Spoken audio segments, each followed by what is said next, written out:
cold sweat drenched my body as I jerked awake from a haunting nightmare. My heart pounded in my chest like a desperate prisoner, and the tendrils of fear coiled around my mind.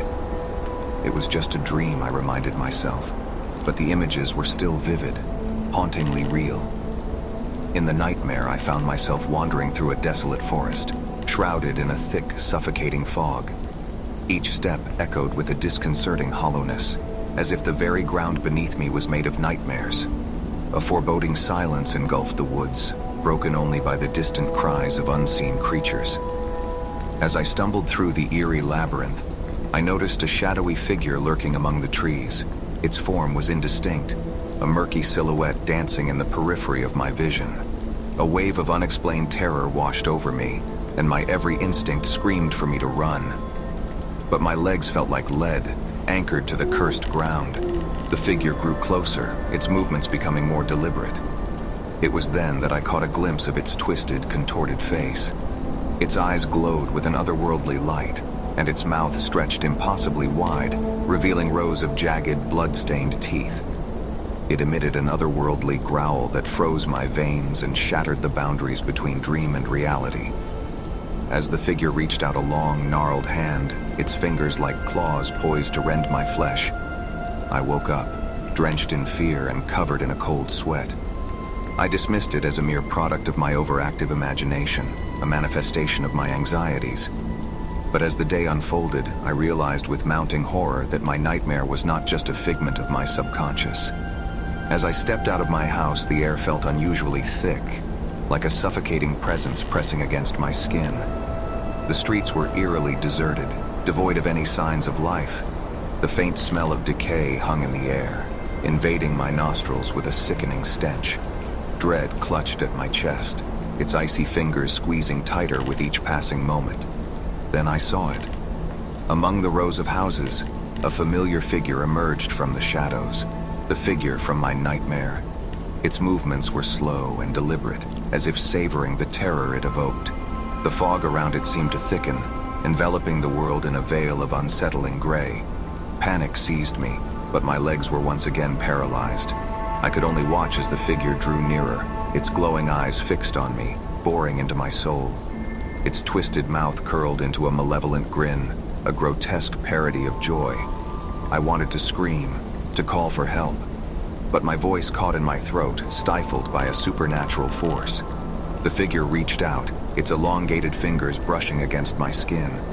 A surge of electric terror coursed through me, threatening to consume my very being. And then, just as suddenly as it had appeared, the figure vanished into thin air, leaving me shaken and alone. Days turned into weeks, and the memory of that nightmarish encounter haunted my every waking moment. The world around me grew darker, its colors muted and lifeless. The once familiar faces of friends and family seemed distant, their gazes filled with an indescribable emptiness. I became a recluse, barricading myself within the confines of my home.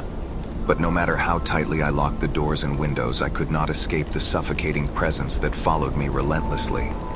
The nightmares returned with a vengeance, each night a torturous descent into the realm of the unspeakable.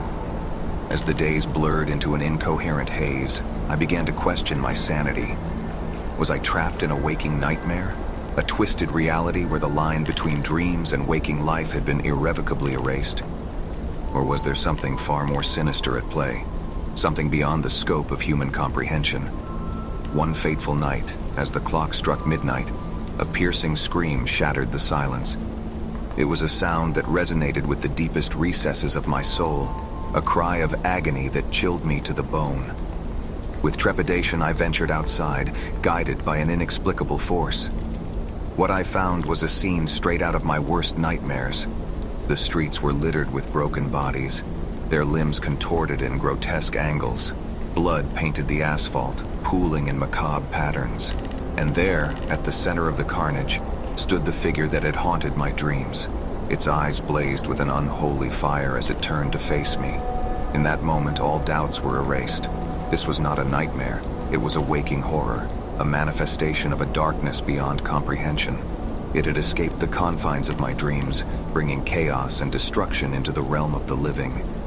As the figure advanced, a surge of defiance rose within me.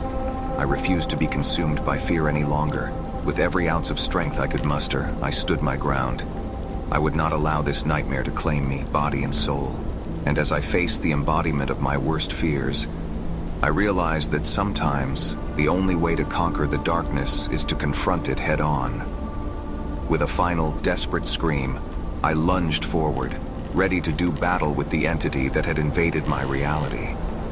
Whether I emerged victorious or succumbed to the nightmarish fate that awaited me, I knew one thing for certain: this horror would never be forgotten. It would forever serve as a reminder that even in the face of unimaginable terror, the human spirit has the capacity to fight back, to defy the darkness and reclaim our world from the clutches of the unknown.